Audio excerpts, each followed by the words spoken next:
Olá, senhoras e senhores, sejam bem-vindos a mais uma aula de Física. Hoje, na aula de número 75, vamos corrigir o seu módulo revisional de número 4. Então, sem mais delongas, vamos lá, vamos começar. Primeira questão diz assim, ó, um corpo é lançado verticalmente para cima com velocidade de 20 metros por segundo de um ponto situado a 160 metros acima do solo. Despreze a resistência do ar e adote a gravidade 10 metros por segundo ao quadrado. Qual o tempo gasto pelo corpo para atingir o solo em segundos? Então, rapidamente aqui eu vou fazer um desenho, o esboço do que está acontecendo. Ele é lançado de uma altura que eu vou colocar como referencial 0, tá? E essa altura é 160 metros acima do solo.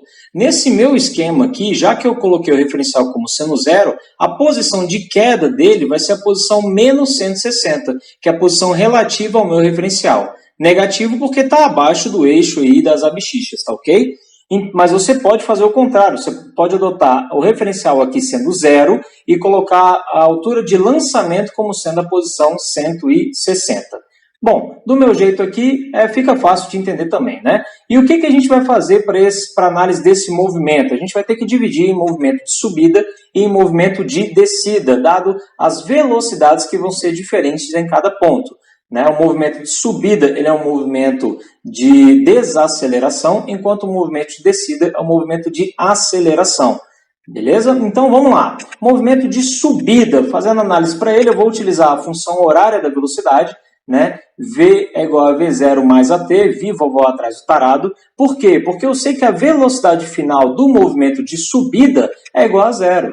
Ele sobe até parar. Então, lá em cima, a velocidade vertical dele vai ser 0. Dado a velocidade inicial positiva, porque está a favor do meu referencial, e a aceleração negativa, porque está contrário à aceleração, à velocidade. Ele está freando este objeto. Então, escrevendo os valores aí, velocidade final 0, velocidade inicial ele já havia me dado, 20 metros por segundo positivo, porque está para cima, e a aceleração aparece aqui negativa, porque está contrário ao movimento. Fazendo análise sinal, nós temos, pode até pegar esse 20 aqui e já passar para o outro lado, ele está positivo, passa negativo, análise sinal aqui menos 10, ficou menos 10, o 10 está multiplicando o t, vai passar para o outro lado dividindo. Faça análise sinal novamente, menos com menos dá mais, e pode até cortar os zeros aí, Então, o tempo necessário para ele subir foi de 2 segundos. E eu também quero descobrir a posição desse objeto, qual seria a posição máxima, a altura máxima atingida por ele. Por quê? Porque no movimento de descida, eu vou utilizar a mesma função, a função horária da posição. E eu preciso saber qual vai ser a posição em que ele vai partir lá de cima. Então, fazendo análise aí do movimento de subida ainda, nós queremos determinar qual vai ser a posição final, sendo que a posição inicial vai ser 0. A velocidade inicial ele já havia me dado, 20 metros por segundo, vezes o instante agora que é 2, Ele não está no instante 0, ele está no instante 2 segundos. A aceleração continua sendo negativa, como eu já havia explicado, o instante 2 ao quadrado sobre 2.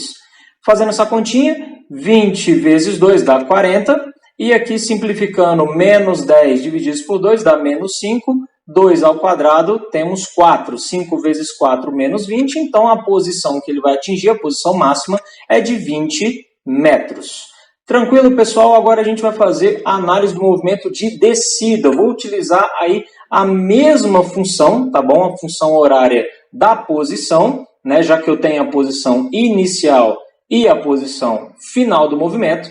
E a velocidade inicial agora, que é igual a 0. Velocidade inicial igual a 0, porque eu estou analisando aí apenas a descida. Ele subiu até parar e a partir lá de cima ele inicia um outro movimento. Então vamos lá, vamos substituir os valores. A posição final aqui, menos 160, negativo como já havia explicado. Posição inicial é de 20 para o movimento de descida. A velocidade inicial é 0. Beleza? E eu quero saber qual que é o tempo. Então, basta que eu isole o tempo aqui na equação. A aceleração é menos 10, como já havia explicado anteriormente.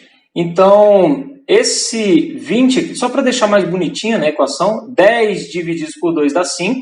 Esse 20 aqui ele está somando, vai passar para o outro lado subtraindo. Então, temos menos 180, vai ser igual a menos 5 t ao quadrado. O 5, menos 5 está multiplicando, passa ele para o outro lado dividindo, faz a análise do sinal, menos com menos dá mais, 180 dividido por 5 dá 36. Agora eu tenho t ao quadrado, eu quero encontrar o t, né? Então eu vou passar esse quadrado para o outro lado, ele passa a virar raiz de 36, nós temos mais ou menos 6. Como não existe tempo negativo, então eu vou excluir aqui o tempo negativo, vou utilizar somente o valor positivo. Muito bem, o que nós temos ao todo então? Nós temos que o movimento de subida, ele levou 2 segundos para subir. E o movimento de descida, ele levou mais 6 segundos para descer. A pergunta dele foi qual foi o tempo gasto desde o momento em que esse objeto foi lançado, né? Desde que saiu da mão aí de quem atirou esse objeto. Moral da história, 2 mais 6 vai ser igual a 8. Pode marcar lá no gabarito, centena, dezena e unidade, ele pediu 008. Na letra B, qual a velocidade do corpo no instante 5 segundos, né? Ele até colocou aqui em metros por segundo. Já estamos trabalhando com o Sistema Internacional de Unidades, então é só substituir os valores. Bom, para 5 segundos, a gente sabe que ele levou só 2 segundos apenas para subir, né? Então, se ele levou 2 segundos para subir, né, se ele quer para 5 segundos, então basta eu saber quanto que é para ele descer, né, que seriam 3 segundos. Vou fazer análise, então, do movimento na descida para o t igual a 3 segundos. Utilizando a mesma equação, né, já que ele quer a velocidade final, então nós temos que a velocidade inicial do movimento de descida é igual a 0, a aceleração ainda aponta para baixo, ela é menos 10, né? Então, menos 10 vezes 3, nós temos que a velocidade final vai ser de menos 30 metros por segundo. Por que deu negativo?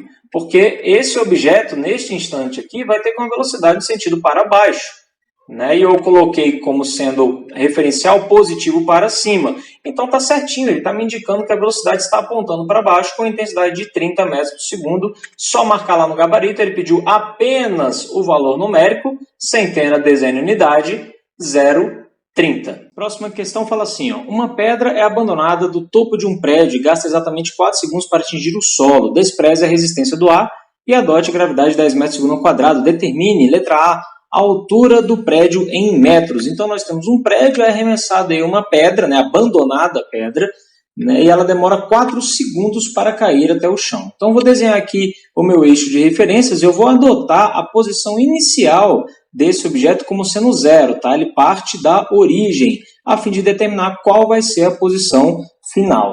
Nesse caso aqui, eu estou adotando o para baixo como sendo positivo, tá? Essa vai ser a minha referência. E aí a gente vai fazer a análise do movimento de descida. Como ele quer saber a posição final, dado a posição inicial, eu vou utilizar a função horária da posição. Você poderia também colocar que a posição final seria 0 e a posição inicial é o que você quer encontrar. Tanto faz, pessoal, a ordem dos tratores não altera o viaduto, tá? Por isso que eu gosto de exatas. Não importa o caminho que você escolher, o resultado sempre vai ser exato.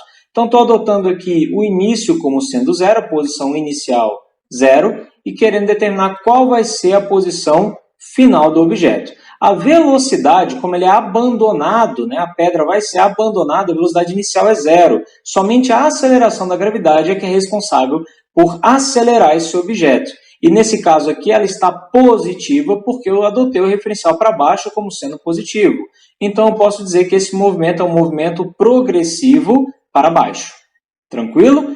Para o tempo de 4 segundos, então coloquei ali no tempo 4 segundos. 0 que multiplica qualquer coisa é 0. Nós temos aqui então 10 divididos por 2, 5, que multiplica 4 ao quadrado, que é 16. Encontramos então a posição final vai ser de 80 metros. Então, passado aí 4 segundos, a pedra ela é acelerada a 10 metros por segundo ao quadrado e chega a uma velocidade no chão, que é a segunda pergunta, né? Velocidade, qual vai ser a velocidade?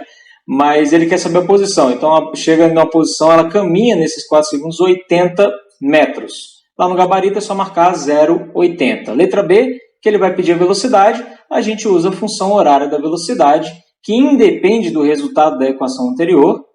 É só substituir para 4 segundos, dado que a velocidade inicial novamente é 0, a aceleração positiva, como já explicado, e o tempo 4 segundos. Então, nós temos que a velocidade é de 40 metros por segundo. Mole, mole, fácil, fácil. Você poderia ter utilizado também, para a letra B, a equação de Torricelli, que independe do tempo, já que você tem as duas posições. V ao quadrado é igual a V0 ao quadrado mais 2A delta S. Se você tem o delta S, que é a altura do prédio, e a aceleração, você conseguiria também determinar qual é a velocidade final. Independente das equações, o resultado sempre vai ser o mesmo. Tranquilo? Vamos para a próxima.